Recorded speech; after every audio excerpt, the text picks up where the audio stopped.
안녕하세요.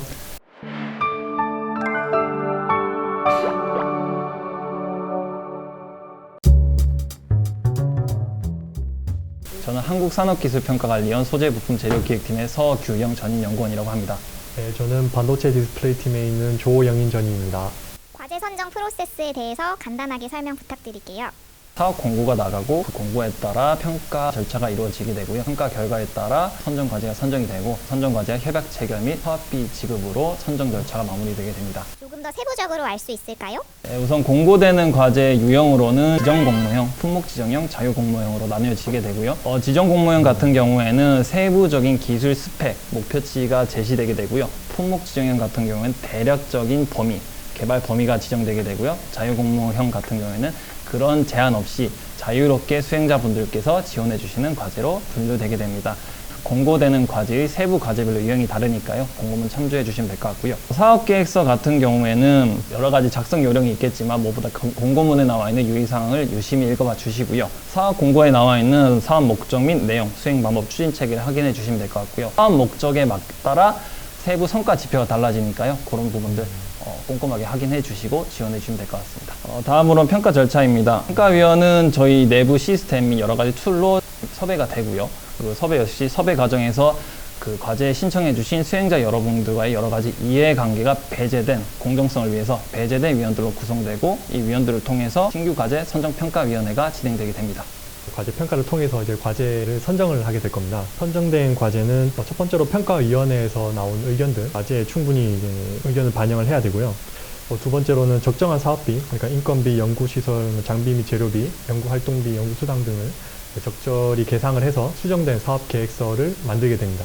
동시에 협약 절차를 같이 진행을 하게 되는데요. 전담기관과 주관기관 사이에서 지켜야 할 사항들을 그 협약서를 만들어서 사업비를 지급하게 됩니다.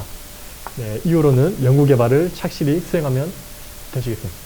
과제 선정 우대 가점에 대해서 궁금해하시는 분들이 계시던데 간단하게 설명 부탁드리겠습니다. 기본적으로 우대 배점 혹은 감점 기준은 산업기술혁신사업 기술개발평가관리지침에 나와 있고요. 배점 기준들이 사업 공고마다 다른다는 점, 그 점 참고하셔가지고 공고문 확인해 주시면 되겠습니다. 자세한 우대 배점 사항은 2부에서 안내해 드리도록 하겠습니다. 과제 수행 기관으로 선정이 되면 어떠한 일들을 하게 되는지 알려주세요. 인도 점검이라든가 그리고 과제를 마친 후에 최종 평가 등을 통해서 과제 추진 내역을 지속적으로 파악하게 되어 있습니다. 물론 연구 상황에 따라서 중단 또는 조기 종료도 될 수 있기 때문에 이런 점을 좀 참고하시면 좋을 것 같습니다. 그렇다면 과제 수행 결과는 어떻게 나눠지나요? 최종 평가 결과는 혁신성과 보통 등으로 나뉘게 됩니다. 사업의 사후 관리도 좀 알려주세요. 네, 우선은 성과물의 소유 유형에 따라서 기술료를 징수하기도 하고요. 이 점도 공고에서 꼭 확인을 하셔야 되겠습니다. 특정 기간 동안 과제를 통해서 나온 성과물을 정보를 받게 되어 있습니다. 사업화 매출액, 특허도 마찬가지고요. 성과 정보 등록도 유심히 챙겨봐 주시면 좋을 것 같습니다. 문제과제가 되면 행정 제재 등 조치가 취해지는 걸로 알고 있는데요. 문제과제란 어떤 것인지 알려주실 수 있으세요?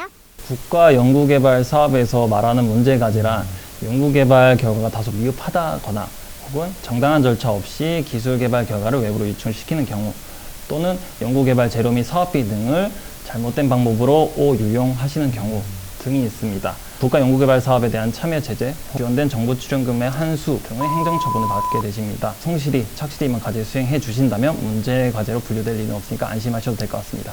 수행기관 이것만은 지켜줬으면 하는 게 있나요? 가장 민감한 부분이 사업비 부분이 아닐까 싶은데요. 산업혁신기술사업 사업비 사용 요령에 보시면은 아주 구체적으로 사업비를 어떻게 쓰셔야 되는지 이제 정확하게 나와 있으니까요. 과제 수행 전에 이 사업비만큼은 꼭 열심히 공부하시고 지원해 주시길 부탁드리겠습니다. 앞서 설명드린 거에 보면 모두 공고문을 꼼꼼하게 보시라는 내용이 많습니다. 좀 길긴 하지만 공고문을 꼼꼼히 읽어주시면 피해를 보시는 일은 없을 것 같고요. 두 번째는 과제 제안 요구서라고 RFP가 같이 나갑니다. 과제에 대한 내용은 RFP에 모두 요약되어 있습니다. 그래서 이 내용에 바탕으로 과제 제안을 하시면 좋은 결과를 얻을 수 있을 거라 생각합니다. 하지마. 야, 쿠키 해라, 쿠키. 뭘 쿠키? 너한테 얼마 맞더라.